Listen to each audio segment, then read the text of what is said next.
আজ ছিল দাদার বিয়ের রিসেপশান, আর দাদার বিয়ের রিসেপশান কিন্তু হয়েছিল সল্টলেক স্টেডিয়ামে স্ট্যাডেলে, যেটা ছিল 4 নম্বর গেটে। প্রথমেই ছিল থাই ফুড চাট সেন্টার, তারপর ছিল টি কফির স্টল। ভেতরটা খুব সুন্দরভাবে সাজিয়েছে এবং এইখানে কিন্তু সবাই বসবে। আর তারপর ছিল স্টার্টার নিয়ে নিলাম, খুব ভালো খেতে ছিল স্টার্টার। আর এগুলো রয়েছে লাইভ স্টার্টার কাউন্টার।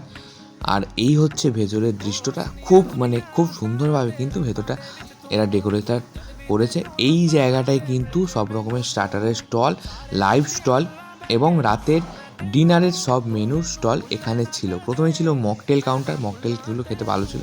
তারপর দেখলাম live pizza counter, live noodles বা রাইস কাউন্টার, তারপর খেলাম ফুচকা। তারপরে আমি চলে গেলাম direct white sauce pasta try করতে, যেটা লাইভ তৈরি করে দিচ্ছে এখানে। তারপর দেখলাম ভেতরে কিন্তু ডিজে গানে সবাই নাচানাচি করছে, তাই আমিও গিয়ে একটু নেচে নিলাম। আর খুব সুন্দর লাগছিলো ভেতরের জায়গাটা। এইখানে দাদা বৌদি এখন ফটোশ্যুট করছে, তারপর আবার নাচানাচি হচ্ছে যথারীতি। এবার আমি চলে যাচ্ছি রাতের ডিনারে অনেক কিছু ছিল, নান, পরোটা, রুমালি রুটি, মালাই কোপ্তা, চানা পনির, পনির টিক্কা, অনেক কিছু আইটেম ছিল। তাছাড়াও ছিল মালাই কোপ্তা, তারপরে ফ্রাইড রাইস, বিরিয়ানি, আর লাস্ট পাতে ছিল জলেবি, মিষ্টি, 2 রকমের আইসক্রিম।